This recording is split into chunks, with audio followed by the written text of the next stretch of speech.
Hello dear students, welcome to AEC Plus digital platform of advanced engineering classes। 4 December 2023 SSC JE mains लगभग कुछ दिन ही शेष और आशा करता हूं आप सभी की प्रिपरेशन जोरदार चल रही होगी। आप सभी की प्रिपरेशन को बूस्ट करने के लिए हम लाए हैं शौर्य सीरीज। शौर्य सीरीज में मैंने सॉइल मैकेनिक्स स्टार्ट किया है, ठीक है। ये 12th लेक्चर है, कौन सा 12वें लेक्चर पे आ गए हैं। आज हम फाउंडेशन के क्वेश्चंस करने वाले हैं। उठकर बैठ जाओ, उठकर बैठ जाओ, चलो कॉपी पेन लेकर आ जाओ और अपने शॉर्ट नोट्स, बूस्टर या फिर हैंडबुक लेकर बैठो। रिवाइज करके आप आए हैं, मुझे पता है आप आए हो, ठीक है। चलिए, जो सीरियस है वो तो आए होंगे, आगे बढ़ते हैं। ऐसे स्टूडेंट जो चाहते हैं कि सर हमें आपकी कांस्टेंट सपोर्ट की जरूरत है, आप हमें कुछ कम समय में क्या पूरा सब्जेक्ट रिवाइज करा सकते हैं, चलो देखो उनके लिए हमने क्या किया। Practice plus revision batch launch किया है एईसी प्लस के ऐप पर। लेक्चर्स मॉड्यूल्स उसमें रिकॉर्ड कर दिए हैं, इनसे आप सब्जेक्ट को थॉरोली रिवाइज कर लीजिए। और फिर क्या है, प्रैक्टिस सेशन, उस पर बेस्ड क्वेश्चन दे दिए। कितने? 3000 प्लस क्वेश्चन है। ये क्वेश्चंस गेट और ईएससी के वो क्वेश्चंस हैं जो एसएससी के लेवल के हैं और आ सकते हैं, ठीक है। दूसरा, टीसीएस को हमने एनालाइज किया, जो पैटर्न पर पेपर करा रही है टीसीएस ऑल ओवर इंडिया, उसको एनालाइज किया। उसके फिर हमने क्वेश्चन चार्ट की सीरीज बनाई है, ठीक है। इतना करने के बाद 100 प्लस टेस्ट सीरीज हैं। 100 प्लस टेस्ट मतलब 20, इसमें क्या है, 20 फुल लेंथ टेस्ट है। आप बताइए, इतना करने के बाद आपकी प्रिपरेशन कितनी अच्छी हो जाएगी, आपका लेवल ऑफ कॉन्फिडेंस कितना बूस्ट होगा। बस आप हमारे साथ निरंतर बने रहिए, ठीक है। चलिए आगे बढ़ते हैं हमारे मेन टॉपिक पर। क्या सॉइल मैकेनिक्स क्या लाया हूं, शैलो फाउंडेशन। कुछ क्वेश्चंस अर्थ प्रेशर के भी रह गए, हम वो भी करेंगे और फिर हमारा शैलो फाउंडेशन आज स्टार्ट हो जाएगा। हम अंतिम पड़ाव पर है सॉइल मैकेनिक्स के। आपको समझ आ रहा होगा आपका कितना क्रिस्प रिवीजन हो गया और क्वेश्चन प्रैक्टिस हो गई है, ठीक है। अपना पहला क्वेश्चन शुरू करते हैं, चलो एनर्जी के साथ उठकर बैठ जाओ। चलो 221 in a braced vertical excavation of 5 meter height and 2.5 meter width in a cohesive soil। क्या हाइट कितनी दी है भाई, देखो हाइट दिया है वो h is equals to 5 metre height and 2.5 metre width in a cohesive soil. कितना विड्थ, विड्थ कितनी दी है 2.5 मीटर। कौन सी सॉइल है भाई, कोहेसिव सॉइल है। कौन सी सॉइल है, कोहेसिव, ठीक है सर, कोहेसिव सॉइल है। Having undrained cohesion equal to, undrained cohesion मतलब सी की वैल्यू दे दी, कितनी दी है उसने 20 किलो न्यूटन पर metre square, okay sir. And bulk unit weight, bulk unit weight कितना दिया, ये तो मैंने आपको ट्रिक मेथड बताई है ना कि कैसे गिवन डेटा लिखते जाना, फिर तो गलती होनी नहीं है। 20 किलो न्यूटन पर मीटर क्यूब ये दे दिया उसने, क्या बल्क यूनिट वेट दे दिया, ओके सर दे दिया। What is the factor of safety against heave failure, ये हीव नया टर्म आ गया, रुको बताते हैं इसको। फैक्टर ऑफ सेफ्टी पूछ रहा है, क्या पूछ रहा है, फैक्टर ऑफ सेफ्टी निकाल के बताइए अगेंस्ट हीव फेलियर। हीविंग क्या होती है, हीव मतलब होता है, हिंदी में इसका मतलब मैं बताता हूं, देखो क्या होता है, उभार, उभार या फिर उठ जाना। कैसे, देखो फॉर एग्जांपल ये एक स्ट्रक्चर था, ये हमारा क्या था, ग्राउंड लेवल था, ये हमारा ग्राउंड लेवल था, ओके। जब स्ट्रक्चर, ये स्ट्रक्चर है, ओके। क्या हुआ कि जब इसका लोड या स्ट्रेस इस ग्राउंड पे आई तो इसके जस्ट नीचे फॉर एग्जांपल क्या हुआ, एक स्ट्रेस जनरेट हुई, स्ट्रेस जनरेट हुई, तो ये नीचे बैठना चाहेगा, हाँ सर बैठना चाहेगा। क्या होगा कि फिर ये जो सॉइल का वेज है, वेज मतलब एक टुकड़ा, इस सॉइल के ऊपर एक स्ट्रेस लगाएगा, इस वाली सॉइल के ऊपर एक स्ट्रेस लगाएगा, साइड में जो एडजेसेंट है, ऐसा सेम साइड भी हो रहा होगा, ठीक है। जब ये स्ट्रेस लगाएगा तो क्या होगा, ये जो पोर्शन है, ये जो पोर्शन है, ये अपने ग्राउंड लेवल के ऊपर, ग्राउंड लेवल के ऊपर स्ट्रेस लगाएगा या फोर्स लगाएगा। उस कारण से क्या होगा, ये जो ग्राउंड सरफेस है ये क्या कर जाएगी, उठ जाएगी, इसमें उभार आ जाएगा। और इसको ही क्या बोलते हैं हम, इसको बोलते हैं हीविंग। इसको क्या बोलते हैं सर, हीविंग बोलते हैं, समझ आई। इस हीविंग के अगेंस्ट वो पूछ रहा है फैक्टर ऑफ सेफ्टी निकाल के दे दो। इस हीविंग के अगेंस्ट क्या पूछ रहा है, फैक्टर ऑफ सेफ्टी निकाल के दे दो। चलो स्लाइड एड करते हैं, पहले आप इस साइड आओ, ये लिखो स्लाइड एड किया। तो फैक्टर ऑफ सेफ्टी, मेरा पेन ये वाला लिखूंगा आज, ब्लू, मजा आएगा। अगेंस्ट, अगेंस्ट हीविंग क्या होती है भाई, फैक्टर ऑफ सेफ्टी, ये इसका फॉर्मूला आपको जैसे कि हमें पता है, रिवाइज किया है, फॉर्मूला पता है, क्वेश्चन सिंपल। तो क्या, factor of safety is equals to C U into N C divided by gamma into H, gamma into H, clear. एक मिनट इसको पैक कर देते हैं। ये थोड़ा नया फॉर्मूला टाइप है, नया टर्म है। चलिए देखो, अगर आपको अब यहां पर सी यू क्या है उसने दे दिया है, सी आपके पास है, गामा आपके पास है, एच आपके पास है, क्या नहीं है आपके पास एच नहीं है। सॉइल बोली है कोहेसिव, कोहेसिव। चलो इसमें हम थोड़ा सा अब शैलो फाउंडेशन की तरफ बढ़ते हैं, उसका कुछ कॉन्सेप्ट लेते हैं। क्या कोहेसिव सॉइल के लिए एक थ्योरी दी थी किसने? स्कैम्पटन ने। स्कैम्पटन ने बियरिंग कैपेसिटी फैक्टर दी है, क्या? एनसी की वैल्यू उसने बताई। बियरिंग कैपेसिटी फैक्टर एनसी की वैल्यू, क्यों? क्योंकि ये कोहेसिव सॉइल के लिए है, तो इसने जो bearing capacity, net bearing capacity क्या दी थी? सी एनसी। उसने एनसी की वैल्यू दी थी ना? हाँ सर दी थी। यहां से हम एनसी की वैल्यू लेते हैं, इससे हम क्या कर लेते हैं? ले लेते हैं। यहां पुट करेंगे, हमारा क्वेश्चन सिंपल हुआ। हाँ सर हो गया। तो देखो एनसी की कुछ वैल्यूज है, कैसे देखो, पहली 3 प्रकार की फाउंडेशन, मतलब 3 केसेस। क्या स्ट्रिप फाउंडेशन इधर बनेगा? क्या बन नहीं पाएगा यार, थोड़ा सा एक काम करो, एक स्लाइड और ऐड करता हूं मैं, रुको। तो इसने क्या किया, एनसी की वैल्यू दी, किसकी वैल्यू दी है? एनसी की वैल्यू। ठीक है, मैं यहां सारी रिवाइज करा दे रहा हूं, आगे बहुत काम आएंगी। पूरा जो हम आगे क्वेश्चन करेंगे बहुत काम आएंगे, यहां टाइम दे देते हैं, आगे अपन फटाफट करेंगे। देखो क्या स्ट्रिप, यहीं याद करके जाओ सब कुछ। देखो स्ट्रिप फुटिंग है आपकी, कौन सी फुटिंग है? Strip footing. दूसरी कौन सी फुटिंग है? स्क्वायर, स्क्वायर, स्क्वायर और सर्कुलर, स्क्वायर और सर्कुलर। तीसरा कौन सा है? राफ्ट, राफ्ट और रेक्टेंगुलर। यहां याद करके जाओ, आगे तक बनेगा रेक्टेंगुलर। ठीक है, लिख देता हूं, पूरा लिख देता हूं। देखो इसके बाद उसने एक क्राइटेरिया दिया, क्या? अगर DF by B, DF by B की वैल्यू, डीएफ बाय बी बोले तो depth of foundation divided by width की वैल्यू लेस देन, सॉरी बराबर जीरो, पहले बराबर जीरो लिखा। अगर इसकी वैल्यू इतनी है तो स्ट्रिप फुटिंग के केस में एनसी की वैल्यू, स्ट्रिप फुटिंग के केस में एनसी की वैल्यू क्या होगी? एनसी की वैल्यू 5 होगी। स्क्वायर फुटिंग के केस में कितनी होगी? 6 होगी। राफ्ट और स्क्वायर और सर्कुलर के केस में 6 होगी। राफ्ट और रेक्टेंगुलर के केस में क्या होगी? 5 होगी। ठीक है, इतनी बात समझ आती है? हाँ सर इतना आता है समझ में। अगर डीएफ बाई बी की वैल्यू, अगर डीएफ बाय बी की वैल्यू ग्रेटर देन और इक्वल टू, याद रखना ग्रेटर देन और इक्वल टू 2.5 हो जाती है, 2.5 हो जाती है, तो स्कैम्पटन ने क्या बोला? स्कैम्पटन ने बोला कि जो स्ट्रिप फुटिंग है, जो स्ट्रिप फुटिंग है उसके केस में ये वैल्यू कितनी हो जाएगी? ये हो जाएगी वैल्यू 6। ये वैल्यू कितनी हो जाएगी? ये वैल्यू हो जाएगी 9। और ये वैल्यू कितनी हो जाएगी? ये 9। ये 6 नहीं होगी, एक मिनट, ये 7.5 होगी। क्या होगी? एक मिनट देख के बता देता हूं आपको। ये 7.5 होगी। ओके ओके, ये 7.5, ये 7.5 हो जाएगी। और ये वैल्यू कितनी हो जाएगी? ये वैल्यू कितनी हो जाएगी?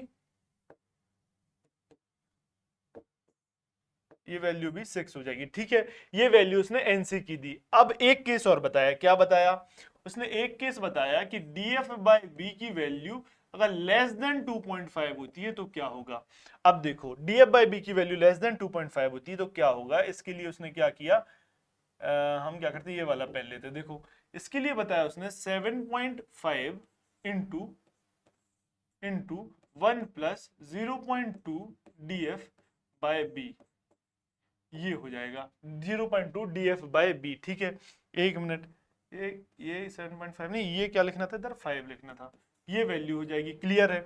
अब देखो स्क्वायर और सर्कुलर के लिए कितनी हो जाएगी? 6 into 1 plus 0.2 DF by B, 6 into 0.2 DF by B.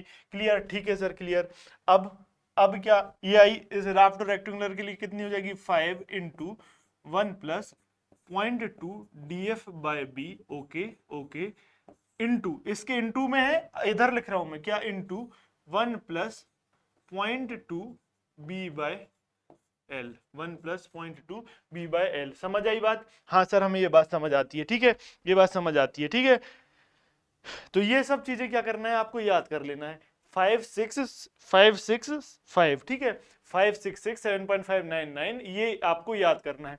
ये किसकी वैल्यूज हैं? ये एनसी की वैल्यू दी। किसने दी है सर? ये वैल्यूज स्कैम्पटन ने दी हैं। ठीक है, ये कोहेसिव सॉइल के लिए एप्लीकेबल है।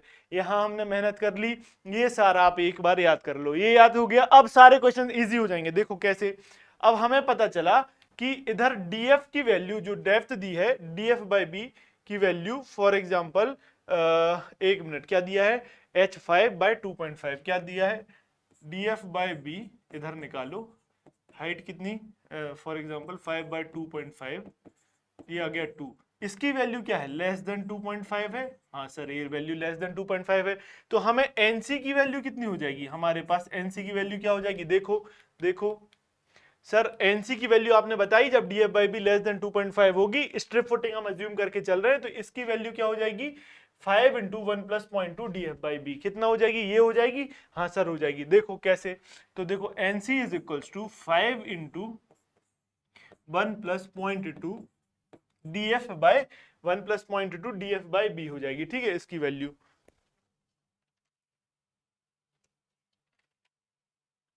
है ना, तो क्या है आपके पास df दिया है 5/2.5 इंटू, तो ये एनसी निकालो क्या होगा, एनसी निकालो क्या होगा, ये हो जाएगा 0.2 × 5/2.5 + 1 × 5 कितना आ गया 7, एनसी आ गया 7, यही तो निकालना था, हाँ सर यही निकालना था, अब तो बस वैल्यू पुट करनी है, यहाँ देखो सी यू कितना है आपके पास, सी यू है सर 20, सी यू है कितना 20 इंटू एनसी, एनसी निकाला 7 डिवाइडेड गया, गामा है 20 इंटू एच कितना है 5, ये कितना आ जाएगा 1.4, सॉल्व करोगे तो कितना आ जाएगा 1.4, क्योंकि 20 एंजॉय 7/5 1.4, क्लियर है, तो फैक्टर ऑफ सेफ्टी आ गई 1.4, खोजो है क्या, हाँ सर है सी आंसर। तो आपको क्या दो चीजें इधर पता होनी चाहिए, क्या एक ये formula factor of safety against heaving के लिए कितना CuNC/Γh, और उसके बाद ये टेबल आपको याद कर लेनी है, ये बहुत काम आएगी, किसने दी है, स्कैम्पटन ने, कोहेसिव सॉइल के लिए है,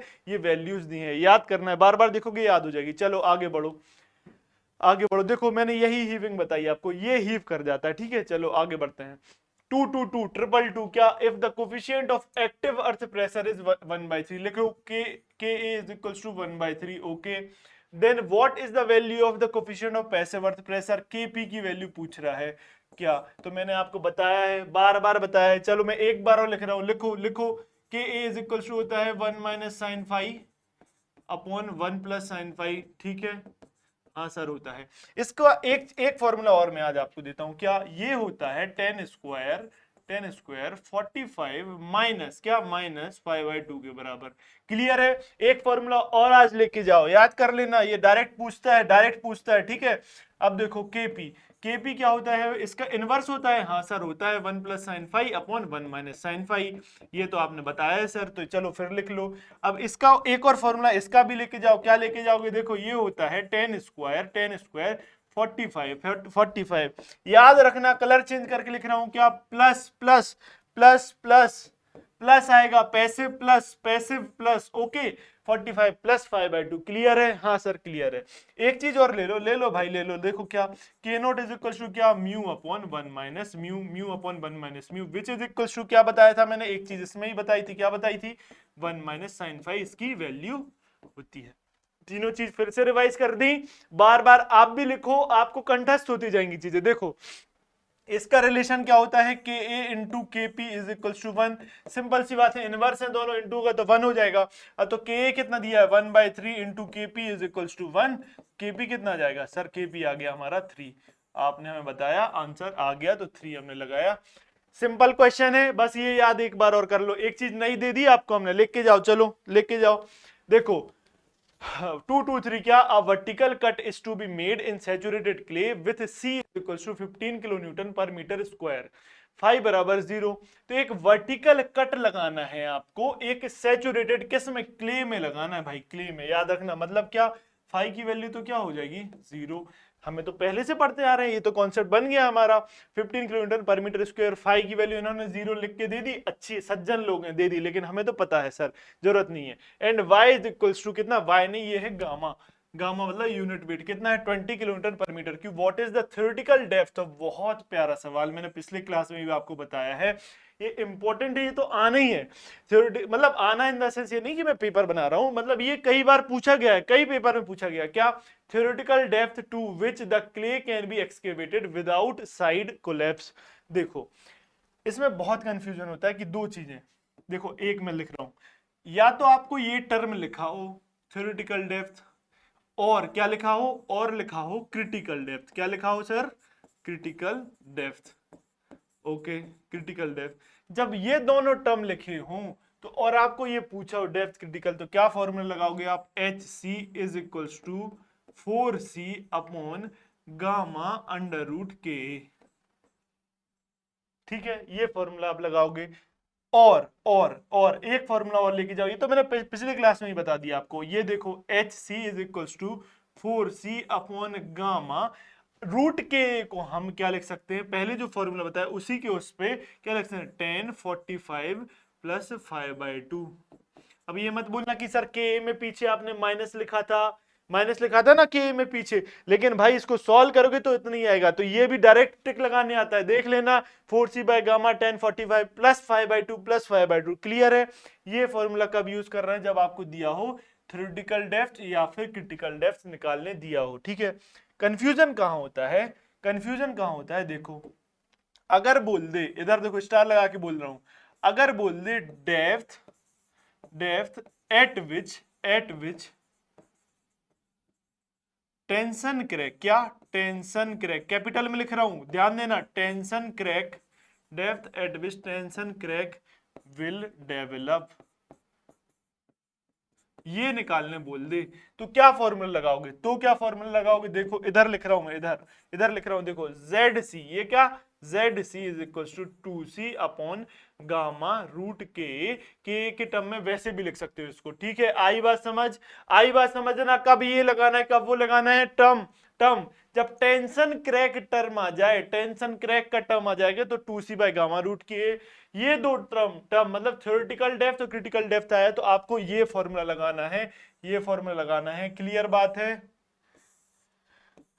बात है? समझ आई? हाँ सर आती है बात समझ। चलिए अब बस क्वेश्चन तो सिंपल है, क्वेश्चन है तो वैल्यू पुट करना है। देखो क्या पूछ रहा है कि थ्योरेटिकल डेप्थ बताओ, लो यही कर देता हूं। देखो 4 सी की वैल्यू क्या दी है? सी की वैल्यू दी है क्या? हाँ 15 दी है, डिवाइडेड बाय गामा दिया है 20 अंडर रूट के।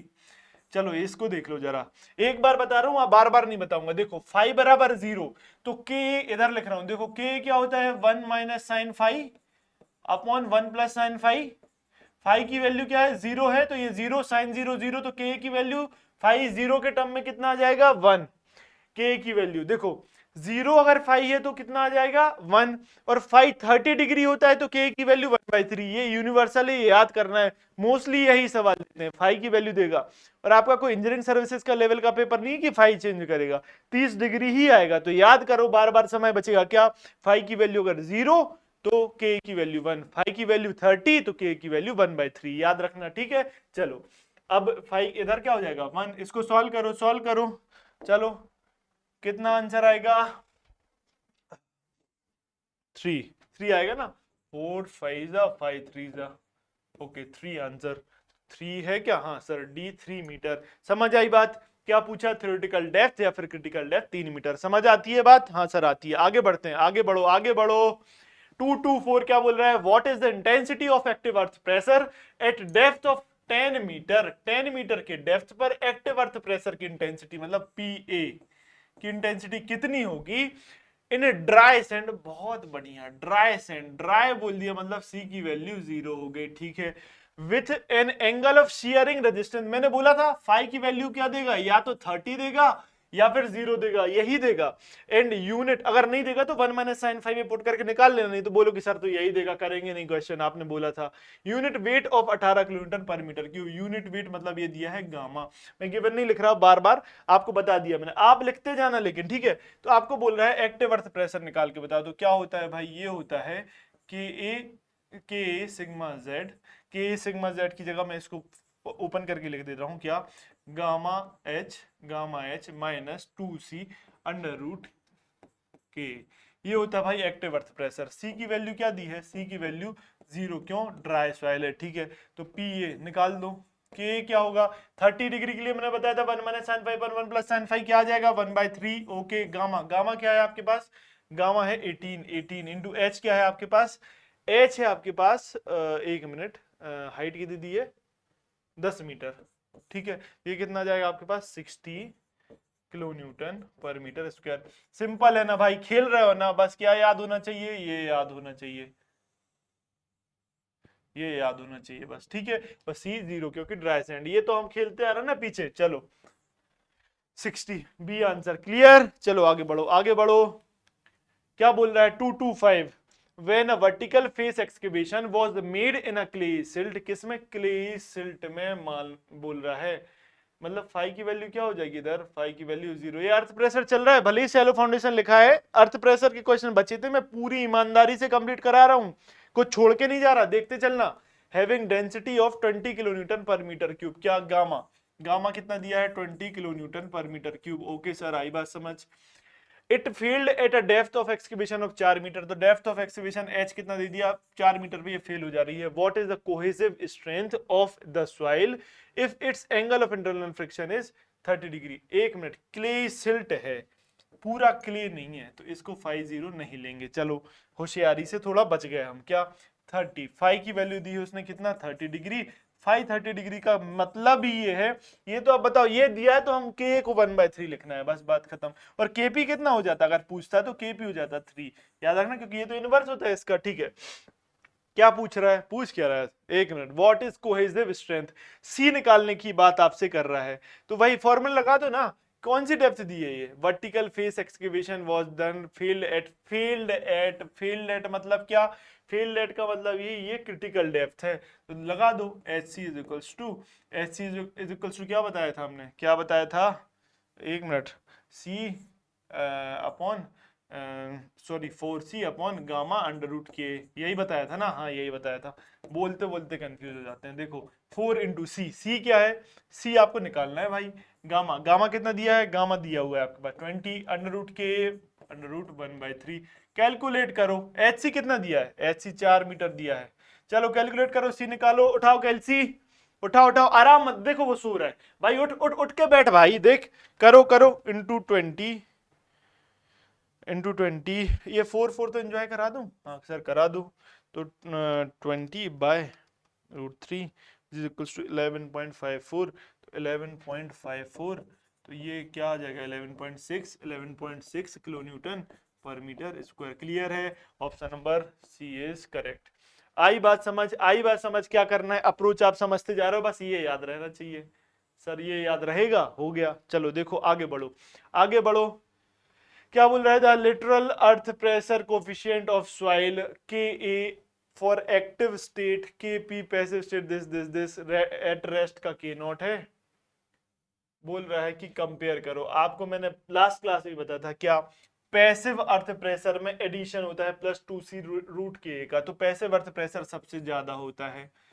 फिर उसके बाद आता है के नॉट, मतलब पैसिव अर्थ प्रेशर ज्यादा मतलब उसका अर्थ प्रेशर कोफिशिएंट ज्यादा, पैसिव अर्थ प्रेशर ज्यादा मतलब उसका अर्थ प्रेशर कोफिशिएंट ज्यादा। के नॉट, के नॉट क्या हो जाएगा आपका, के नॉट है क्या, ये है अर्थ प्रेशर एट कांस्टेंट, कांस्टेंट पर, ठीक है, तो के नॉट, उसके बाद आता है के क्या है, ये है आपका coefficient of active earth pressure, ये मैंने लास्ट क्लास में बताया है। तो यही सीक्वेंस पूछ रहा है, तो इसमें लगाओ, उल्टा दिया है क्या, हाँ सर, के से बड़ा होगा के नॉट, के नॉट से बड़ा होगा के पी, तो बी इज आंसर। क्लियर है, आगे बढ़े आगे बढ़े, ठीक है आगे। ये देखो, ये मैंने समझाया था लास्ट क्लास में, फिर से देखो, क्या ये मान के चलो, ये क्या है आपका, ये अर्थ प्रेशर एट रेस्ट है, ठीक है।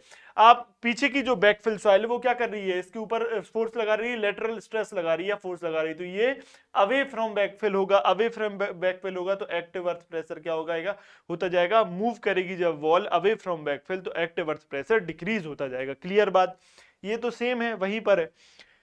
अब क्या हुआ, ये जो वॉल है, ये वॉल मूव करेगी टूवर्ड्स बैकफिल, ये जब वॉल मूव करेगी तो क्या करेगा, +2c अंडर रूट के ऐड हो रहा है ना, क्या फॉर्मूला क्या है, पी इज इक्वल टू होता है K gamma Z minus sorry +2c under root K, ठीक है सर, ये है, तो ये तो ऐड होता जा रहा है, क्यों, कोहेसिव सॉइल में ये प्रॉपर्टी आएगी, तो ये देखो ये ऐड होता जा रहा है, ये फिर नहीं भी होता तो आप खुद एक्सपीरियंस करो कि सॉइल के पार्टिकल पास आते जाएंगे तो पैसिव प्रेशर क्या बढ़ता जाएगा, तो ये बढ़ता जाएगा, तो ये सबसे ज्यादा, उसके बाद ये, उसके बाद ये। चलो क्लियर है, ये भी आंसर हम बता चुके हैं। देखो आगे बढ़ो, आगे बढ़ो, आगे क्या बढ़े, 227 क्या बोल रहा है, a wall with smooth vertical back and 10 metres height retains cohesionless material with a horizontal. भाई मैं उन्हीं क्वेश्चंस में आगे जल्दी जल्दी करता हूं जो पीछे बार बार करा के आया हूं, ये पहली बार अगर ये देख रहा हो ना, तो समझ में तो आ जाएगा, लेकिन अगर पहले से देखते आ रहे तो और अच्छा कॉन्फिडेंस आएगा, मैं बता रहा हूं। इस पर मैंने अच्छा टाइम लिया है, फिर इतनी जल्दी बढ़ रहा हूं, ठीक है, ऐसा नहीं कि मोड़ाते जा रहा हूं। चलो क्या 227 क्या, a wall within with smooth vertical back and 10 metres height retains cohesionless material. ठीक है, हाइट कितनी है वॉल की, h is equal to 10 metre. कौन सा कोहेजन लेस मटेरियल को रिटेन कर रही है, मतलब c की value 0 with a horizontal surface. The cohesional ऐसी हॉरिजॉन्टल सरफेस इधर स्पेसिफाई क्यों किया, क्योंकि जो रैंकाइन भाई साहब थे उन्होंने माना था कि बैकफिल जो भरा हुआ है ना वो हॉरिजॉन्टल सरफेस आएगा। उस पर कूलम ने आके क्या किया, अपना अलग मतलब उसने रियलिटी बताई कि बैकफिल हॉरिजॉन्टल नहीं, कभी कभी इंक्लाइंड भी हो सकता है, हाँ हो सकता है, चलो इसलिए इसने स्पेसिफाई किया, उन्हें बता दिया क्यों दिया है। The कोहेजनलेस material veg 4.91 kilometre per metre cube. तो गामा कितना दे दिया भाई, गामा दे दिया 4.91 किलो न्यूटन पर मीटर क्यूब, गामा दे दिया। ठीक है sir. And has an angle of internal friction 30 degree. देखो फिर से 30 आ गया, फाई बराबर 30 डिग्री। तो अंडरस्टूड क्या है, अंडरस्टूड ये है कि के की वैल्यू 1/3 होगी।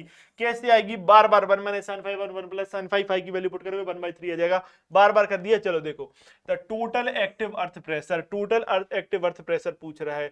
तो देखो टोटल वर्ड आ गया एक्टिव अर्थ प्रेशर, तो हम इधर क्या निकालेंगे, देखो कैसे, P A, capital P A is equals to half of क्या, के ए गामा एच स्क्वायर। ठीक है, देखो 1/2, के की वैल्यू कितनी है आपके पास 1/3 इंटू गामा, गामा कितना दिया है 4.91, एच कितना दिया है एच 10, 10 का स्क्वायर कर दो तो 100। सॉल्व करो भाई लोग, सॉल्व करो, उठाओ कैलसी, सो मत यार, उठो उठो उठ के करो। चलो 491 डिवाइडेड बाय कितना आया 81.83, कितना आया 81.83 किलो न्यूटन पर मीटर। ये लिखा जरूर है एक्टिव अर्थ प्रेशर, लेकिन हमने total active earth pressure per unit length निकाल दिया, मतलब फोर्स निकाल दिया। एक्टिव अर्थ प्रेशर थ्रस्ट निकाल दिया, प्रेशर नहीं थ्रस्ट निकाल दिया। तो ये 81.83 किलो न्यूटन पर मीटर कहाँ दिया है, 81.585। चलो ये मिल रहा है, तो आंसर नंबर ए करेक्ट। चलो आगे बढ़े, कैसे याद रखना, क्या पूछ रहा है, इक्वेशन देखा आपने तो आपने लगा दिया, ये याद रखना बस। क्या ये लगाना है आपको जब पूछे टोटल,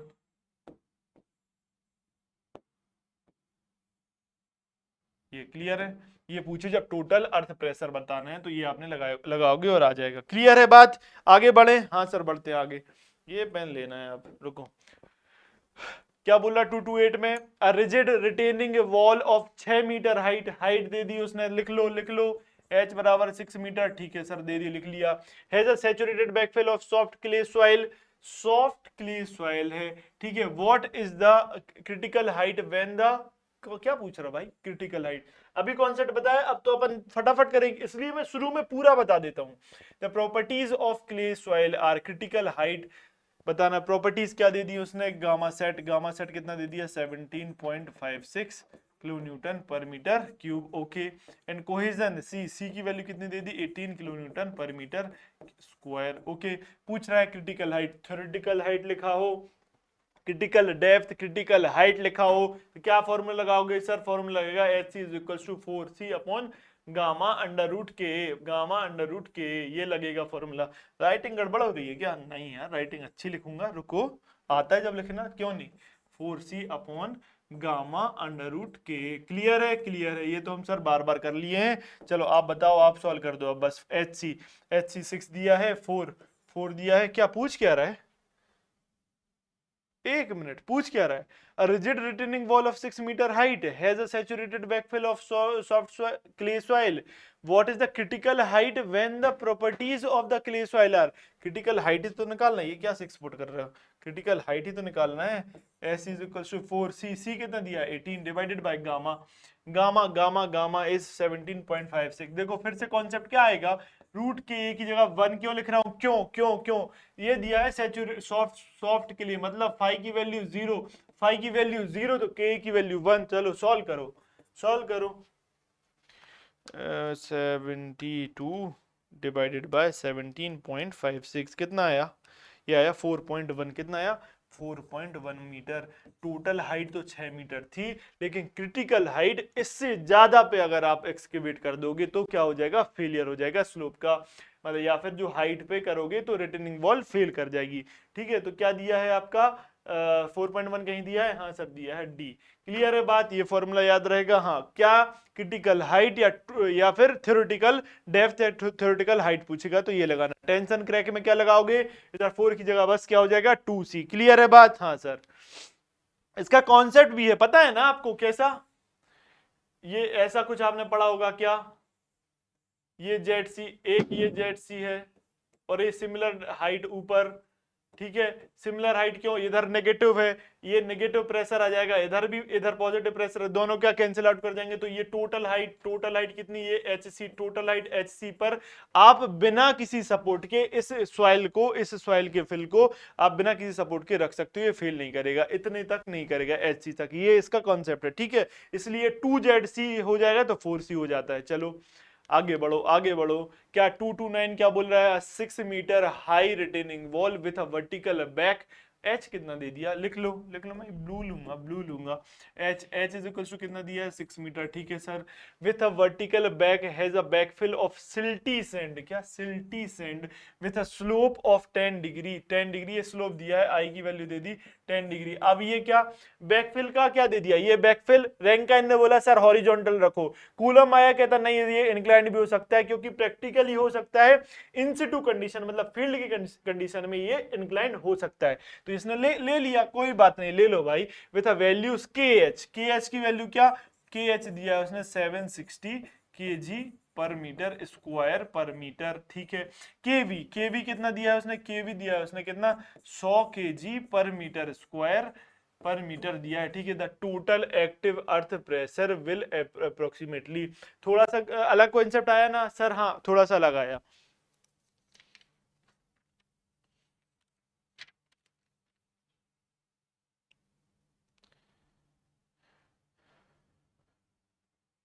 थोड़ा सा अलग कॉन्सेप्ट आया, ठीक है। तो देखो उसने बोला कि ये हॉरिजॉन्टल डायरेक्शन में है, ये वर्टिकल डायरेक्शन में, तो हम हॉरिजॉन्टल डायरेक्शन में निकाल लेते, क्या पीएच इज इक्वल टू क्या हो जाएगा, हाफ ऑफ के एच इंटू एच स्क्वायर, क्या हाफ ऑफ के एच इंटू एच स्क्वायर, कैसे, हाफ ऑफ के एच की वैल्यू क्या है आपके पास, के एच की वैल्यू दी है 760 इंटू एच स्क्वायर कितना, एच दिया है 6 का स्क्वायर, ओके। पीएच निकालो, क्या आया, पीएच सर कितना आता है, लिख लो पीएच कितना आया, देखो कितना आया 760 इंटू 36 डिवाइडेड बाई 2 कितना 13680 केजी पर मीटर स्क्वायर पर मीटर, ये दिया है।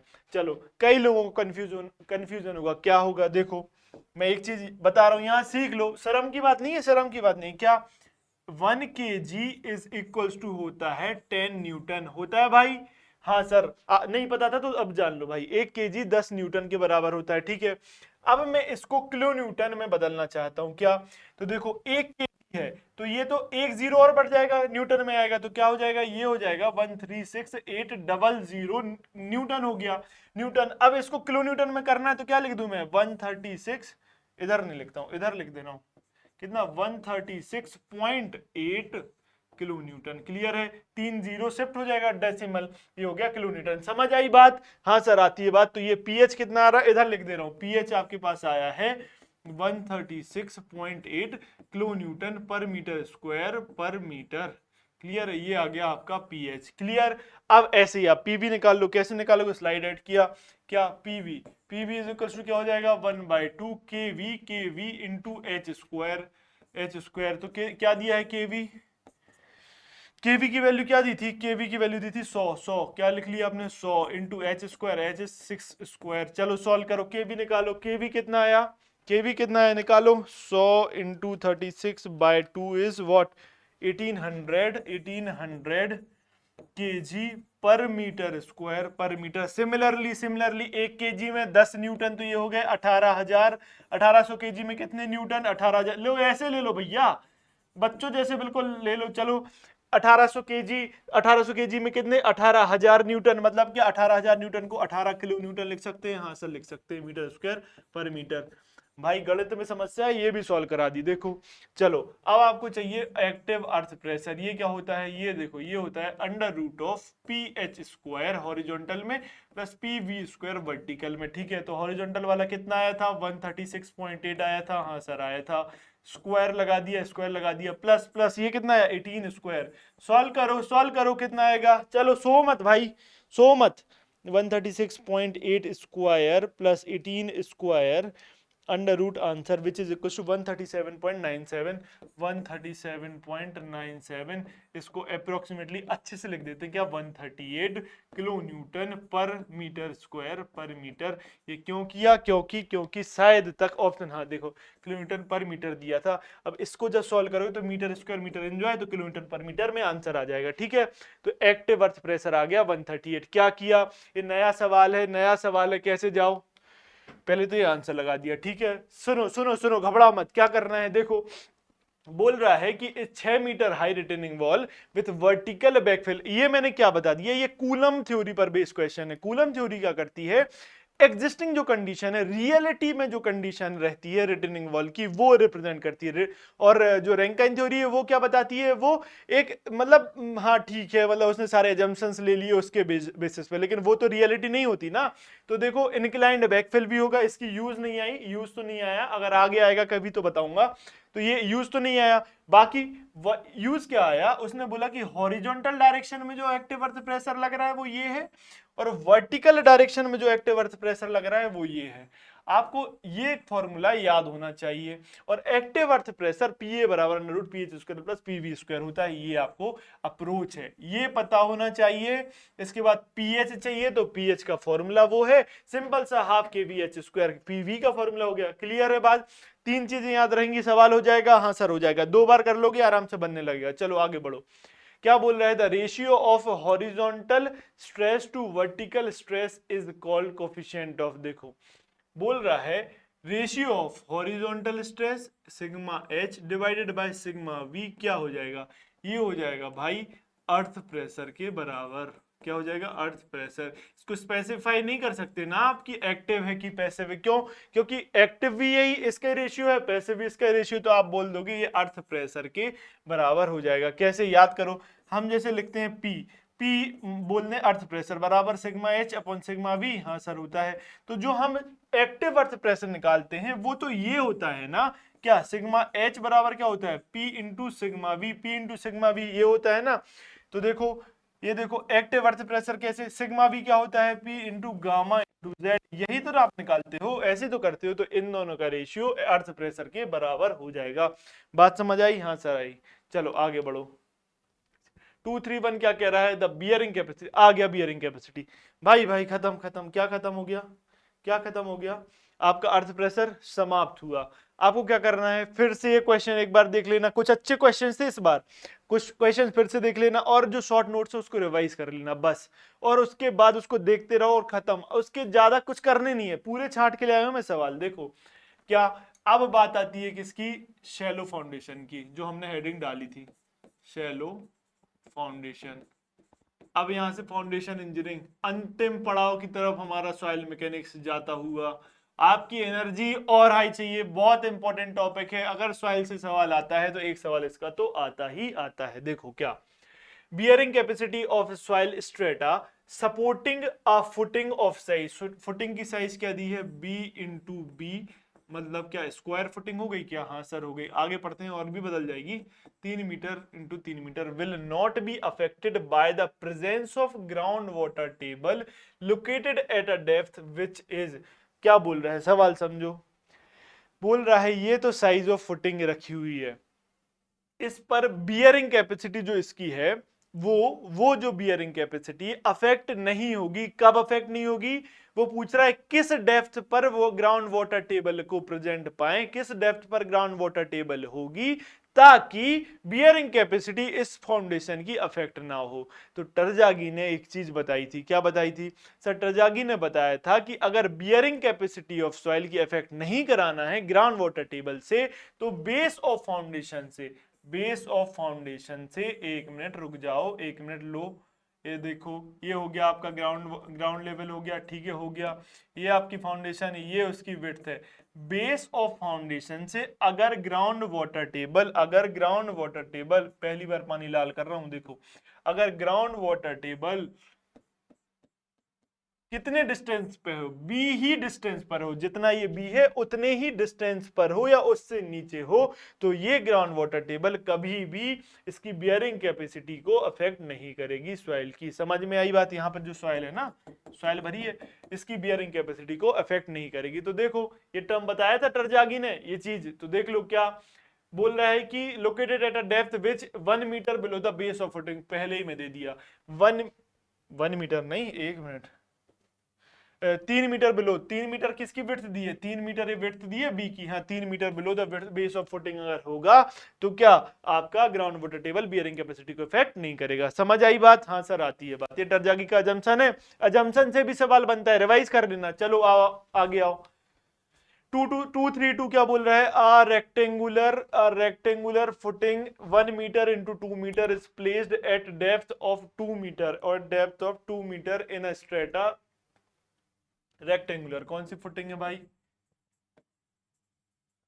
रेक्टेंगुलर। बस ये इसलिए मैं अंडरलाइन करता हूं क्योंकि यहीं से तो फॉर्मूला बदल जाता है। क्या 1 मीटर इंटू 2 मीटर, बी की वैल्यू कितनी दे दी 1 मीटर, और एल की वैल्यू कितनी दे दी, एल की वैल्यू सर दे दी उसने 2 metre, is placed at a depth of 2 metre in saturated clay having an unconfined.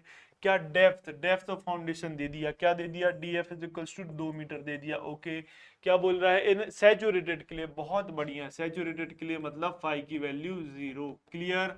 Having an unconfined compressive strength UCS, UCS बोल लो, और क्या बोल सकते हो इसको, क्यू बोल सकते हो।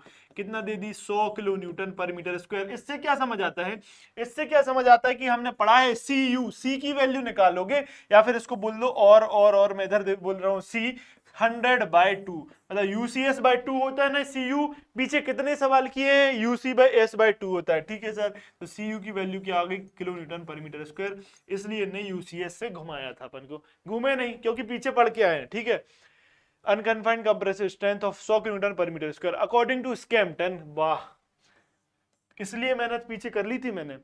कोहेसिव सॉइल या क्ले के लिए किसने दी थी थ्योरी, स्कैम्पटन ने एक थ्योरी दी थी, द नेट, और इससे क्या निकालते थे, नेट अल्टीमेट बियरिंग कैपेसिटी निकालते थे। नेट अल्टीमेट बियरिंग कैपेसिटी निकाला तो इसने क्या फॉर्मूला दिया, आपको पता होगा तो बन जाएगा। देखो इसने बोला कि Q N U net ultimate bearing capacity होता है सी एन सी के बराबर। सी क्या है, कोहेजन, एन सी क्या है, बियरिंग कैपेसिटी फैक्टर। तो और इसने बियरिंग कैपेसिटी फैक्टर की क्या दी थी, वैल्यूज दी थी, जो मेहनत हमने पीछे कर ली है। देखो कहां कर ली है, शायद पहले ही सवाल कर लिया क्या, बहुत पीछे चले गए, बहुत पीछे चले गए सर, एक मिनट। देखो ये मेहनत मैंने करा दी, स्कैम्पटन एनसी डीएफ बाई बी, उधर डीएफ बाई बी निकालना है। क्या डीएफ कितना दिया है आपके पास, 1 मिनट याद करें दो, डीएफ दिया है उसने, डीएफ दिया है 2 मीटर। क्लियर, समझ आई?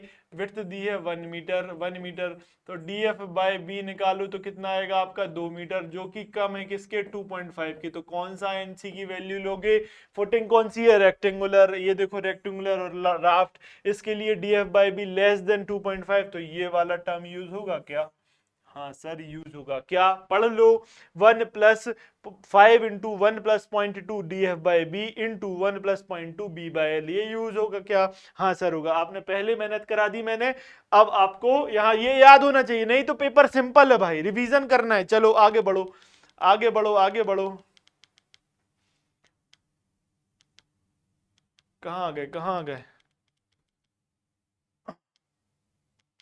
देखो देखो देखो, चलो ये सवाल है। ठीक है, एनसी की वैल्यू क्या बोली, एनसी इज इक्वल्स टू क्या हो जाएगा, 5 into 1+0.2 DF by B into 1+0.2 B/L, ये होती है एनसी की वैल्यू बाय स्कैम्पटन। किसके लिए, अगर डीएफ बाई बी की वैल्यू, फिर से कर दे रहा हूं, if DF by B less than 2.5 होगा, और ये तो है ही, क्यों, डीएफ की वैल्यू कितनी है, 2/1 लेस देन 2.5 आ रहा है, तो इसके कारण एनसी की वैल्यू ये यूज कर रहे हैं फॉर्मूला। ठीक है, चलो देखो 5 1 plus 0.2 DF is 2 B is 1, okay sir, 1 plus 0.2 B is 1 L is 2, okay done sir. Clear है? सॉल्व करो। ये हो गया 1.4 1.1 1.4 into 1.1 into 5 is equals to कितना 7.7। ये क्या वैल्यू आ गई 7.7। किसकी वैल्यू आ गई ये सर? ये एनसी की वैल्यू आ गई। यही तो बस फंडा, यही बस तकलीफ थी, बाकी तो क्या है, सी की वैल्यू दे रखी है, दे रखी है ना, क्या दे रखी है, सी की वैल्यू दे रखी है, नहीं निकाली है भाई, दे नहीं रखी है, मेहनत करी है, कैसे बोल दे रखी है 50, क्या 50 इंटू 7.7, क्लियर, कितना आ जाएगा ये 7.7 इंटू 50 385, कितना आ गया 385, बियरिंग कैपेसिटी है तो किलोन्यूटन पर मीटर स्क्वायर में, क्लियर है। 380 लिख दिया क्या, ये है 85 385, क्लियर, option number C is correct. समझ आई बात? क्या याद होनी चाहिए? वो टेबल याद होनी चाहिए स्कैम्पटन की, याद है? चलो चलो आगे बढ़ो, आगे बढ़ो। क्या बोल रहा है, 4 स्क्वायर फुटिंग, 4 स्क्वायर फुटिंग दी है, बी इंटू बी, मतलब उसकी जो ये विड्थ है ना, ये दी हुई है बी, सारों की बी इंटू बी दी हुई है, ठीक है, मतलब जो स्क्वायर एरिया है ये ऐसे होगा ना, ये एरिया, ये इसका अगर क्रॉस सेक्शन बनाए नीचे का तो ऐसा होगा, बी इंटू बी ये दिया हुआ है, क्लियर है, ये दिया है। Each carrying a loading intensity of Q, सब पर ये देखो क्यू लोड लग रहा है, क्या लोड लग रहा है, क्यू लोड सब पे लग रहा है, ठीक है, of are spaced close enough as shown in the given figure, as shown in the given figure, ये बता रहा है, क्या बोल रहा है, the significant depth d, that is depth of vertical stress contour, depth of vertical stress contour having a value of 0.2 q will be, वो बोल रहा है इसके नीचे कितनी डेप्थ पर ये जो वैल्यू है ना क्यू की वो 0.2 क्यू फील हो जाएगी। तो भाई टरजागी और पेक ने ये रिलेशन दिया था, याद कर लो, 0.2 क्यू जो स्ट्रेस बार बनाए, देखो कैसे, देखो ये देखो, ये क्या बनाया उसने, ये बने आपके आइसोबार, आइसोबार बन गए, हाँ सर आइसोबार बन गए। वो बोल रहा है कितने डेप्थ पर, कितने डेप्थ पर, देखो 1.5 स्मॉल बी, इतने डेप्थ पर एक जो है ना, एक जो वो पाइल है वो 1.5 डेप्थ पर ये 0.2 क्यू फील कर लेगा, लेकिन टोटल कितने पे करेंगे, ये जो टोटल इसने विड्थ दी है ऊपर कितना बी, टोटल विड्थ कितनी कितनी दी है बी, एक ग्रुप जैसे बिहेव कर रहा है ना ये बी, तो टोटल 1.5 बी, तो टोटल डेप्थ 1.5 बी पर क्या करेगा, ये फील करेगा 0.2 क्यू टाइम्स 2.2 क्यू की प्रेशर। समझ आई बात? ये क्यों सर, टरजागी ने बताया था कि ये क्या है, सीटेड सेटलमेंट है, कि जो भी ये पाइल ग्रुप हो गया ना ये, तो अब ये जो सीटेड है ना, सीटेड सेटलमेंट बना रहा है, वो कितने डेप्थ पर 0.2 क्यू फील कर पाएगा, 1.5 बी पर। ये आपको फैक्चुअल चीज है, आपको याद करनी है, ठीक है। ओके सर, क्या बताता है, सीटेड सेटलमेंट। ओके आगे बढ़ो।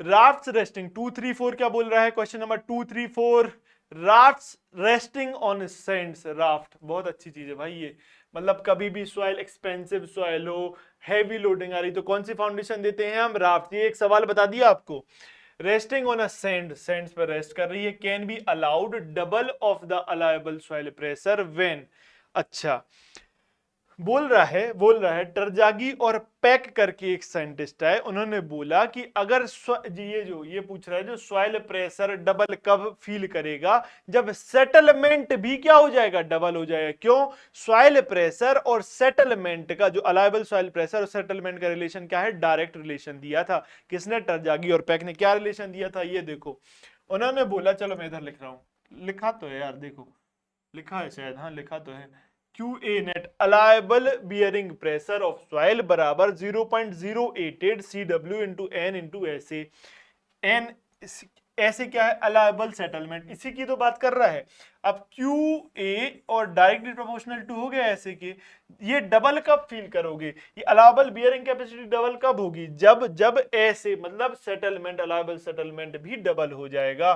तो क्या पूछ रहा है, तो परमिसिबल सेटलमेंट इज डबल, जब परमिसिबल सेटलमेंट डबल होगा तब अलाउएबल सॉइल प्रेशर क्या होगा, आपका डबल होगा। तो आपको याद क्या रखना है, अलाउएबल सॉइल प्रेशर और परमिसिबल सेटलमेंट का रिलेशन क्या होता है, डायरेक्ट रिलेशन होता है।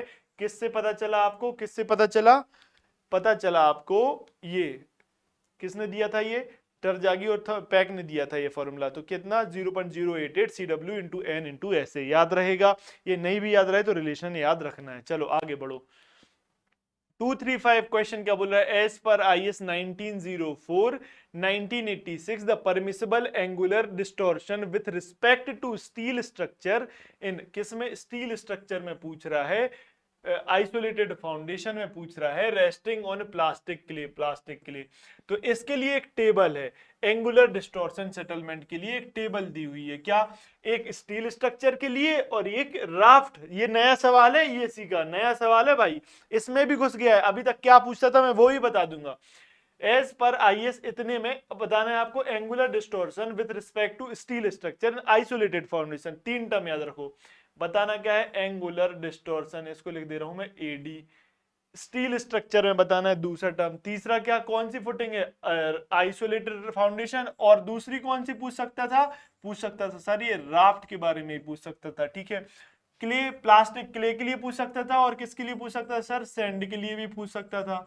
हाँ, तो ये सब चीजें को याद करने के लिए मैंने एक टेबल दी है, क्या देखो, ये आपको दिख रही होगी, ठीक है। एक टर्म आता है ये, क्या, sand and hard clay. Sand और हार्ड क्ले के लिए एमएस क्या दिया है, इसने लिखा है मैक्सिमम सेटलमेंट।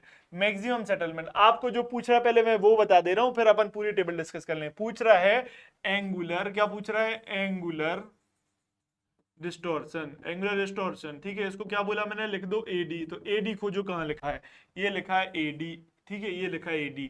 ये देखो स्टील स्ट्रक्चर के बारे में पूछ रहा था, प्लास्टिक क्ले के बारे में पूछ रहा था, और सॉइल आइसोलेटेड फुटिंग है, ठीक है। ये आपको याद होगा, पेपर सिंपल है। अब मैं आपको एक चीज बताता हूं, इधर देखो, एंगुलर डिस्टॉर्शन की वैल्यू 1/300 1/300 1/300 1/300 ये दी हुई है ना, दी हुई है। किसके केस में, स्टील स्ट्रक्चर के केस में। तो स्टील स्ट्रक्चर के केस में एंगुलर डिस्टॉर्शन हमेशा सेम होगा, कुछ भी पूछ ले, वो आइसोलेटेड फुटिंग बोल दे, राफ्ट फुटिंग बोल दे, या फिर आपकी plastic clay, hard clay, sand, कुछ बोल दे वो, तो एंगुलर डिस्टॉर्शन हमेशा सेम होगा। कितना होगा, 1/300। तो आपको यही इतना टफ पूछा था, इसलिए वो चीज पूछ ली उसने जो सेम रहेगा, इसलिए C is correct answer. Next जो क्वेश्चंस आ सकते हैं वो किस पर, देखो ये आया हुआ है, ये भी आया हुआ है।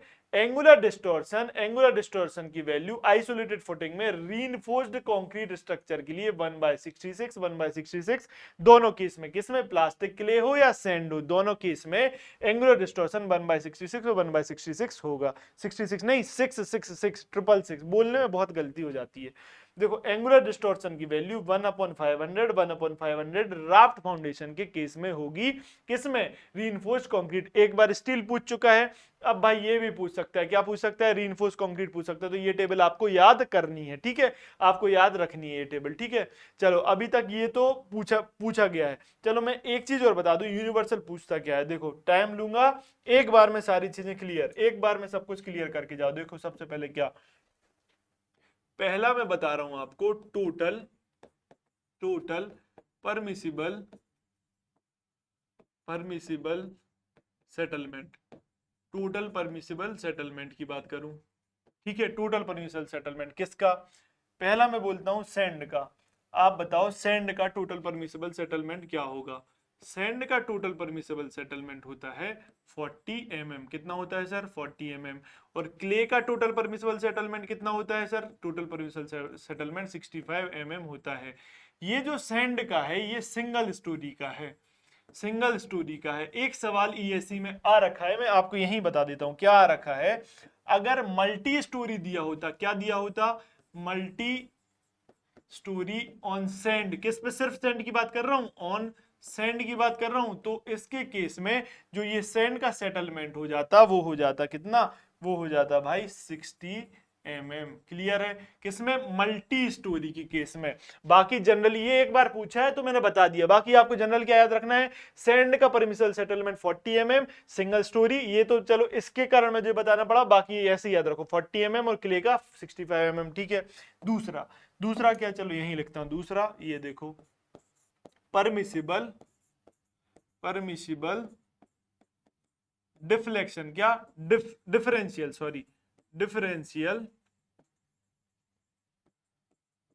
Permissible differential settlement. क्या परमिसिबल डिफरेंशियल सेटलमेंट क्या होगा? देखो सैंड के केस में, देखो क्या बोल रहा हूं मैं, सैंड के केस में, सैंड के केस में ये जो डिफरेंशियल सेटलमेंट होगा वो कितना होगा, 40 टू 65 mm। ठीक है। और देखो दूसरा क्ले, क्ले के केस में कितना हो जाएगा, 65 टू 100 mm। अब एक बात बताओ, आप एक बात बताओ, क्या जो डिफरेंशियल सेटलमेंट राफ्ट फाउंडेशन में होगा क्या? क्यों, राफ्ट तो एक जैसे चटाई आपकी होती है वैसी है, तो साथ ही साथ सेटल होगी ना, इसमें डिफरेंशियल सेटलमेंट नहीं होगा। किस में होगा ये? आइसोलेटेड, आइसोलेटेड फुटिंग में बस क्या होगा, डिफरेंशियल सेटलमेंट होगा आइसोलेटेड फुटिंग में। आई बात समझ?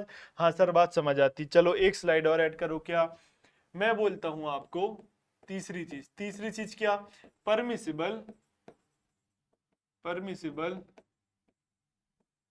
Angular settlement, angular settlement. ठीक है, ये केस, केस इसमें पहला क्या, पहला क्या, high framed structure, high framed structure के केस में, हाई फ्रेम्ड स्ट्रक्चर के केस में परमिसिबल एंगुलर सेटलमेंट 1/500 होगा। All type of, all type के लिए, ठीक है, ऑल टाइप्स के लिए ये सेटलमेंट 1/1000 होता है। ये आपको चीजें आपको याद कर लेनी है, ये चीजें क्या करनी है, आपको याद कर लेनी है। ठीक है,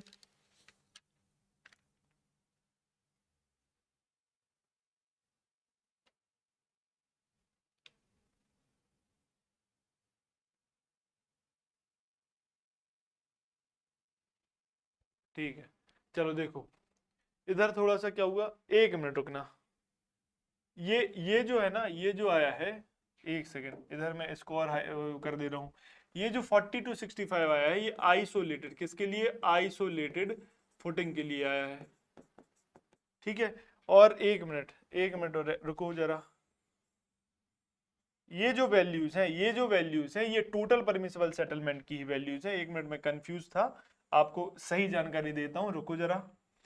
ये जो वैल्यूज हैं ये आइसोलेटेड फुटिंग के लिए है, ये जो वैल्यूज आई वो किसके लिए आई हैं, ये आई हैं राफ्ट फुटिंग के लिए, टोटल ही परमिसिबल, राफ्ट के लिए आई ये, राफ्ट फुटिंग के लिए आई है टोटल परमिसिबल सेटलमेंट। समझ में आई बात?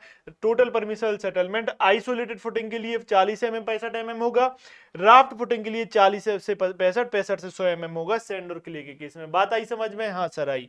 अब डिफरेंशियल जो लिखा था वो क्या होता है, चलो इधर बता देता हूं। दूसरा ये था क्या, परमिसिबल, परमिसिबल डिफरेंशियल सेटलमेंट।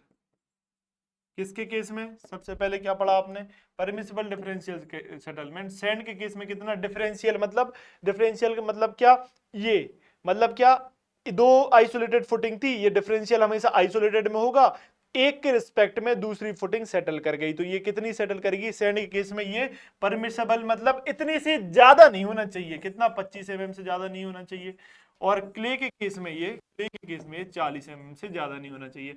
आप एक चीज देख रहे हो, क्या देख रहे हो, सैंड के केस में जो सेटलमेंट है वो कम परमिट किया जा रहा है, और क्ले के केस में सेटलमेंट ज्यादा। क्यों? हमने पहले पढ़ा है, हर चीज रिलेटेड है। क्या, क्ले में जो कंसोलिडेशन होता है वो टाइम टेकिंग फिनोमिना है, बहुत टाइम तक चलता जाएगा, तो सेटलमेंट धीरे धीरे धीरे होगा, इसलिए ज्यादा हमने परमिट कर दिया। लेकिन सैंड के केस में क्या होगा, ये क्या है, सैंड में वाइड्स की साइज ज्यादा और कंसोलिडेशन पानी आराम से जल्दी निकल जाएगा, पुचक से सेटल कर जाएगी, तो हमने कम सेटलमेंट ही रखा है। कितना? हर बार देखो सैंड में कम सेटलमेंट है, तो ये चीज आपको याद करनी है। ये आपको परमिसिबल डिफरेंशियल सेटलमेंट सैंड और के केस में 25 mm और क्ले के केस में 40 mm होगा, ये आपको याद रखना है। ठीक है, चलो आगे बढ़ते हैं। ये क्या, all type of minor, all type of minor damage को प्रिवेंट करने के लिए, को प्रिवेंट लिख दे रहा हूं मैं ऐसे, याद करना है इसको, प्रिवेंट करने के लिए जो एंगुलर सेटलमेंट है वो 1/1000 से कम होना चाहिए। ये दो वैल्यू और ये 2 4 2 6 2 8, ये वैल्यू कई बार पेपर में पूछी गई, तो आपको याद रखना है। आई बात समझ? चलो आगे बढ़ूं, चलो सर आगे बढ़ता हूं। क्वेश्चन नंबर एक बार और देख लो, देख लिया, मैं हट जाता हूं, देख लो एक बार और, ये भी देख लिया, ठीक है आगे बढ़ो। चलो 236 क्या, as per Terzaghi's equation the bearing capacity of strip foundation strip footing resting on cohesive soil का, कौन सी सॉइल है भाई? Cohesive soil. सी इतना दिया है फॉर यूनिट डेप्थ एट, पहली बात तो उसने क्या बोल दिया? रेस्टिंग ऑन, ठीक है। यूनिट विड्थ एज्यूम इतना, रेस्टिंग ऑन मतलब डीएफ की वैल्यू तो उसने 0 ही दे दी है यार, रेस्टिंग ऑन कोहेसिव सॉइल। तो ये आपको बताना है, टरजागी की इक्वेशन है, आप बता दो क्या होगा बियरिंग कैपेसिटी। तो क्यू यू टरजागी की बियरिंग कैपेसिटी, फैमिली इक्वेशन दी थी इसने क्या? C N C plus Q N Q plus 0.5 B gamma N gamma. Clear है सर? टरजागी ने ये दी थी, किसके लिए दी थी? ये और देख ले रहा हूं, क्या दिया है इधर, दिया है क्या? हाँ स्ट्रिप, ये स्ट्रिप फुटिंग के लिए दी थी, किसके लिए? स्ट्रिप फुटिंग के लिए इसने दी थी। क्लियर? चलो देखते हैं। तो देखो क्यू यू वैल्यू पुट करना है क्या, कौन सी सॉइल है? कोहेसिव सॉइल है। तो देखो एक चीज और जान लो, कोहेसिव सॉइल के केस में एनसी की वैल्यू टरजागी ने दी है। किसने दी है? टरजागी ने। वो हमने टेबल पढ़ी थी, वो किसने दी थी? स्कैम्पटन ने। टरजागी ने एनसी की वैल्यू 5.7 दी कोहेसिव सॉइल के लिए। एन क्यू की वैल्यू कितनी कितनी दी इसने? 1। और एन गामा की वैल्यू कितनी दी है सर? एन गामा की वैल्यू दी है उसने 0। ये किसने दी है? By Terzaghi, father of soil mechanics. Terzaghi ने दी है NC N q N gamma की वैल्यू, ठीक है। अब देखो एन क्यू तो हो गया भाई 1, क्लियर है। एन गामा हो गया 0 according to Terzaghi for cohesive soil. किसके लिए? फॉर कोहेसिव सॉइल है ये, फॉर कोहेसिव और क्ले के लिए है, ठीक है। चलो देखो अब गामा डीएफ, क्यू क्या होता है सर? क्यू होता है गामा इंटू डीएफ। और क्या लिखा है? रेस्टिंग ऑन सरफेस पर है, तो डीएफ की वैल्यू क्या हो जाएगी सर? 0। डेप्थ जब नीचे नहीं जा रही तो 0। तो ये टर्म और ये टर्म 0 हो गया, हाँ सर हो गया। बचा कितना? सी एन सी अकेला बचा, हाँ सर ये बचा। तो देखो क्या सी की वैल्यू कितनी दी है? सी की वैल्यू 10 दी है, एन सी की वैल्यू इसने 5.7 बोली है टरजागी ने, तो ये हो जाएगा 57 किलो न्यूटन पर मीटर स्क्वायर। बात समझ आई? बात समझ आती है? हाँ सर आती है। चलो ये बात समझ में आई, लेकिन मैं यहाँ छोड़ते नहीं हूँ, पचेगा नहीं, मुझे खुद नहीं पचेगा इतना बता के। क्या? पूरा लेके जाओ, पूरा कॉन्सेप्ट लेके जाओ। कैसे? फॉर स्ट्रिप फुटिंग टरजागी ने क्या दी है? सारी फुटिंग्स की वैल्यू दी है, किसकी? बियरिंग कैपेसिटी की। फॉर स्ट्रिप में फुटिंग नहीं लिख रहा, देखो आप Q U is equal to, revise करो, आपको याद है ये, आप देखते जाओ अपने शॉर्ट नोट्स में। देखो सी एन सी, इसको बोला family equation, C N C plus Q N Q plus 0.5 B gamma N gamma, ठीक है। इसके बाद आता है क्या? इसके बाद आती है भाई स्क्वायर आया, ठीक है। स्क्वायर फुटिंग आप लिख लेना, मैं स्क्वायर लिख रहा हूं। क्या?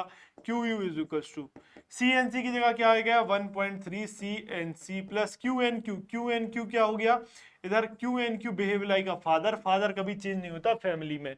ये थी मदर एक बार चेंज हो गई, ठीक है, क्योंकि डिमांड होती ना औरतों की। चलो ये हो गया। ये फादर कभी चेंज नहीं होता, फादर की रिस्पॉन्सिबिलिटी बड़ी रहेगी, तो क्यू एन क्यू हमेशा सेम रहेगा। तो क्यू एन क्यू प्लस बच्चा तो चेंज होता ही है भाई, उसकी तो डिमांड बढ़ेगी। तो ये है बच्चा, बी फॉर बच्चा, तो ये आ गया 0.4 बी गामा एन गामा। चलो एक चीज और यहां लेके जाओ, क्या? स्क्वायर में कितनी साइड होती है सर? 4 साइड। याद करने की तरीका बता रहा हूं, स्क्वायर में 4 साइड, तो हमेशा यहां पे क्या आएगा? 0.4 आएगा। स्क्वायर में 4 साइड होती है तो हमेशा क्या आएगा? 0.4 B gamma N gamma. Confusion बहुत होती है, अभी तो चलो मैं बता रहा हूं सेपरेट करके। क्या कंफ्यूजन होगी? स्ट्रिप में कौन सा फॉर्मूला लगाऊं, स्क्वायर में कौन सा, सर्कुलर में कौन सा, रेक्टेंगुलर में कौन सा। तो स्क्वायर में चारों साइड बराबर होती है, तो 0.4 B gamma N gamma. Clear है सर? आई बात समझ में? चलो आगे बढ़ो। क्या? इसके बाद आती है सर्कुलर। कौन सी फुटिंग आई? सर्कुलर फुटिंग आई। क्या?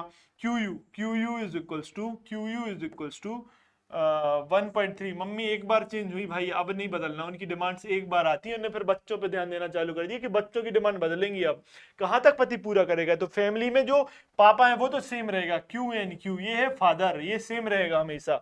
0.4 बच्चे हैं भाई, बच्चे तो बदलेंगे, तो सर क्योंकि डिमांड दिन पे दिन बदल रही है, तो 0.3 आ जाएगा। अब इसकी जगह क्या आ जाएगा? 0.3। इसी सीक्वेंस में याद रखना, कभी गलती नहीं होगी बी गामा एन गामा, कभी गलत नहीं होगा। 0.5, 0.4, 0.3।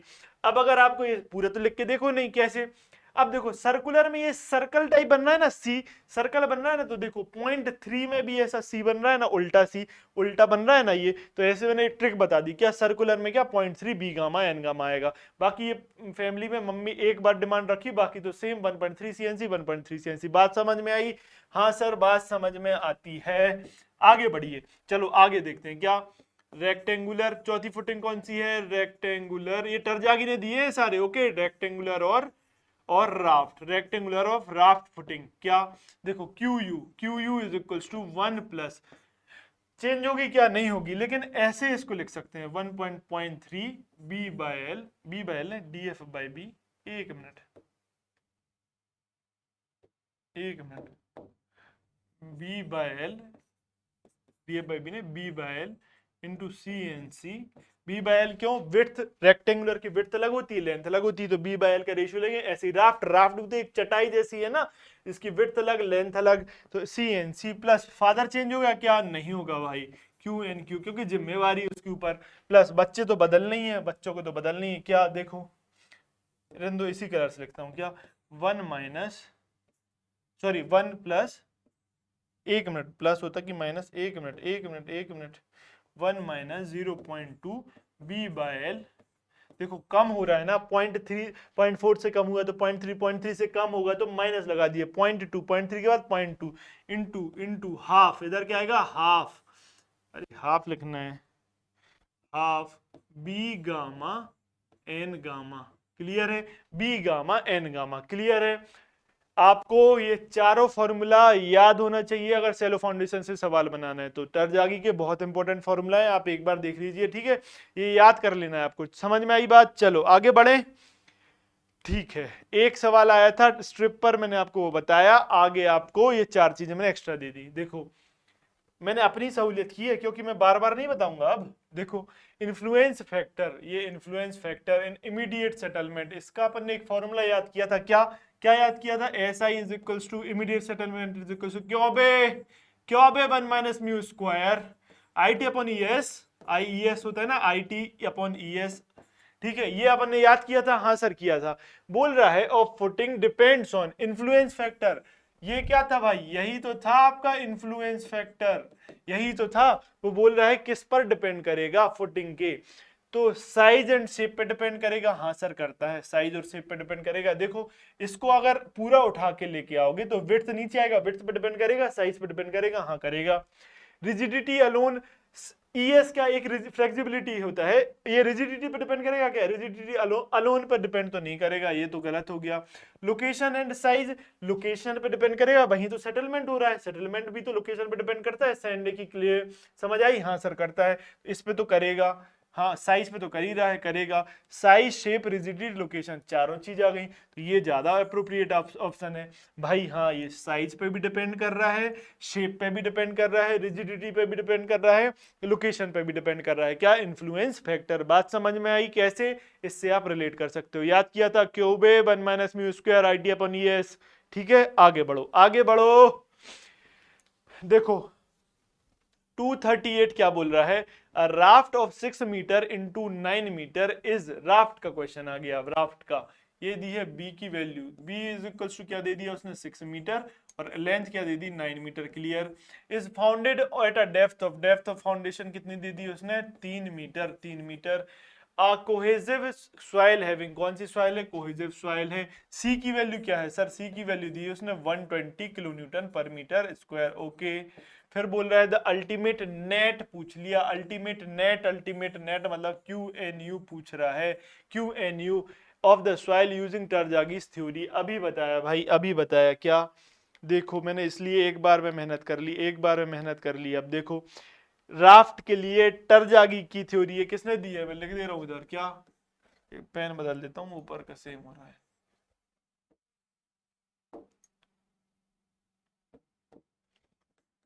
ये दी है टरजागी ने, टरजागी के फॉर्मूले हैं सारे, ठीक है? अब राफ्ट के लिए पूछ रहा है तो ये आपको याद होगा 1 प्लस 0.3 बी, विड्थ निकाल लिया, ये आपको याद होगा। मैं डायरेक्ट लिख रहा हूं, फॉर्मूला नहीं लिखूंगा। अब देखो क्या है, क्या इसमें एक मिनट, फॉर्मूला आगे लिखा है कि हाँ देखो 1 plus 0.3 B by L C N C plus Q N, ये नहीं, ये अपन ऐसे याद नहीं करेंगे, ऐसे नहीं याद करेंगे, ऐसे ये टफ बता रहा है, रुको मैं बताता हूँ। पूछ रहा है नेट अल्टीमेट बियरिंग कैपेसिटी, वो क्या होता है सर? हम जानते हैं अल्टीमेट बियरिंग कैपेसिटी में जो ऊपर का सरचार्ज रहता है उसको माइनस कर देंगे तो आता है क्या? Gamma into D F, gamma into D F minus करने पर आता है। हाँ सर, आप क्यू यू निकाल दो, उसमें से गामा डी एफ माइनस कर दोगे तो क्यू एन यू आ जाएगा। ठीक है, ये अप्रोच है। ठीक है सर, क्यू यू निकालो कैसे? 1 प्लस 0.2 बी बाई एल, देखो 1 प्लस 0.2 0.2 बी कितना है आपके पास? बी है 6, एल इज 9। ये आगे मैं पुट कर रहा हूँ direct, 1 plus 0.2 B by L into C N C की वैल्यू क्या दी है? सी की वैल्यू दी है 120। कोहेसिव सॉइल के लिए अभी बताया था, कोहेसिव सॉइल के लिए एन सी की वैल्यू 5.7, एन क्यू की वैल्यू 1 और एन गामा की वैल्यू हो गई 0। ठीक है, ठीक है, ये कोहेसिव सॉइल के लिए तो 5.7 इंटू 5.7, ठीक है sir, plus plus Q N Q क्या है? गामा डी एफ है सर। ठीक है, गामा डी एफ ऐसे लिख दे रहा हूं मैं इसको। एन क्यू की वैल्यू क्या? क्यू एन क्यू, तो ये क्यू है ये। ठीक है, एन क्यू होता है gamma D F, N Q की वैल्यू 1। ठीक है, कोहेसिव सॉइल के लिए प्लस पॉइंट वो जो भी है क्या? देखो देखो देखो, ये आएगा ना 1 minus 0.2 B by L, half of B, half आगे लिख दिया बी गामा एन गामा की वैल्यू को जो साइल के लिए क्या होती है? 0 होती है। हाँ सर होती है। जब ये मत देखो मैं बता दूंगा ये भी कैसे लिखा है, उन्होंने टफ कर दिया थोड़ा सा। बी गामा एन गामा होता है, एन गामा की वैल्यू 0, तो ये पूरा टर्म 0 हो जाएगा सर। हाँ हो जाएगा, चलो आप लिख दो 0, लिख दो, इधर 0 लिख दिया। अब देखना क्या आ गया आपके पास? क्यू यू कितना आ गया? देखो इसको सॉल्व करो। ये आया 6/9 इंटू 0.2 प्लस 1 इंटू 120 इंटू 5.7 ये 1 minute, 0.2 into 6 9 into plus into gamma D F minus कर देंगे। इसको सॉल्व करो, फिर से सॉल्व करो, 10 टू 5.7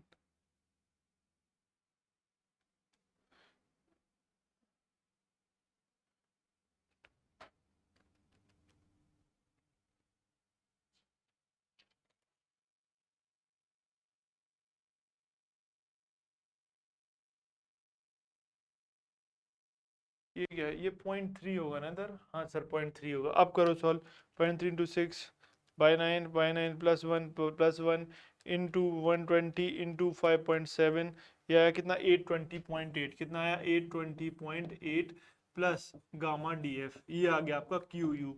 पूछ रहा है क्यू एन यू क्या होगा? Q U minus gamma D F, तो ये गामा डी एफ खत्म कर दूं? हाँ सर कर दो, तो क्यू एन यू क्या आ जाएगा आपका? 820.8 किलो न्यूटन पर मीटर स्क्वायर। बात समझ आई?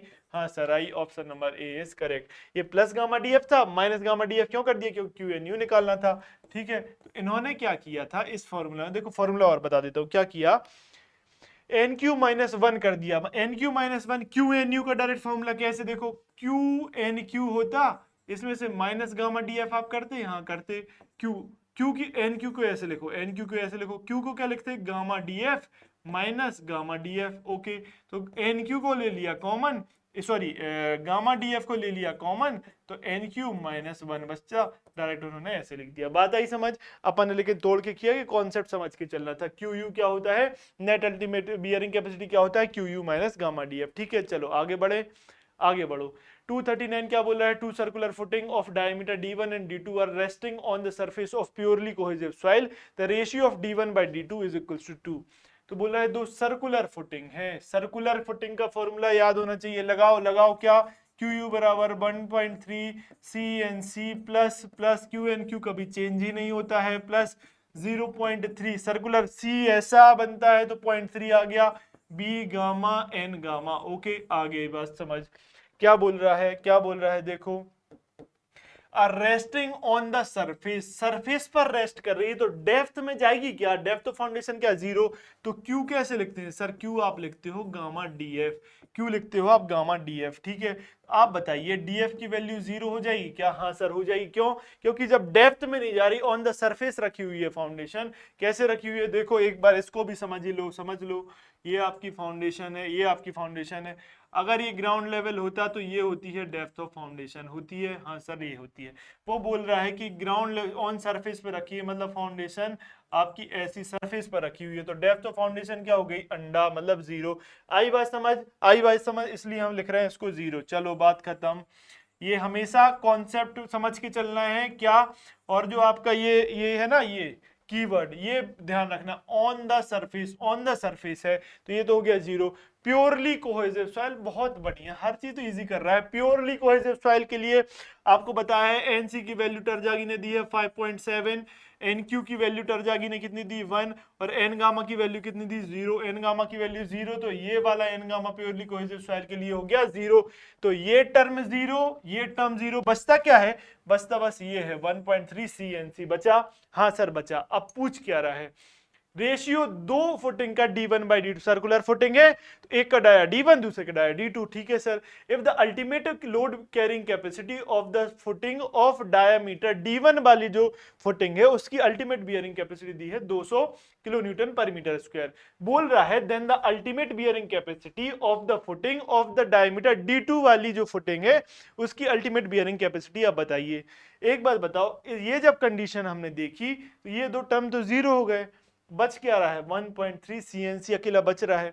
इसमें कोई भी डाया या मतलब बोलो साइज ऑफ फुटिंग की बात आई क्या? नहीं आई। तो क्या अल्टीमेट बियरिंग कैपेसिटी साइज पर डिपेंड कर रही है क्या? सर नहीं कर रही। तो जो पहली वाली की अल्टीमेट बियरिंग कैपेसिटी होगी सर, वही किसकी होगी? वही सर दूसरे वाली की अल्टीमेट बियरिंग कैपेसिटी होगी। तो देख लो, तो 200 दिया था आपको पहली वाली का, तो 200 ही हो जाएगा दूसरी वाली का। तो समझ में आई बात? हाँ सर। कैसे कैसे कैसे 0 किया? ऑन द सरफेस देखा तो डीएफ 0, तो सेकंड टर्म 0। फिर देखा कोहेसिव सॉइल, तो एन गामा कोहेसिव सॉइल में टरजागी ने 0 दिया है तो ये वाला थर्ड टर्म 0। पहले पे तो साइज का कोई इफेक्ट है ही नहीं। क्लियर बात? ओके सर आगे बढ़ो। 240 लास्ट क्वेश्चन, एनर्जी के साथ। आजा उठ के बैठो, उठ के बैठो। द मिनिमम बियरिंग कैपेसिटी, क्या शब्द लिखा है? The minimum bearing capacity of a soil under a given footing occurs when the ground water table at the location is eight.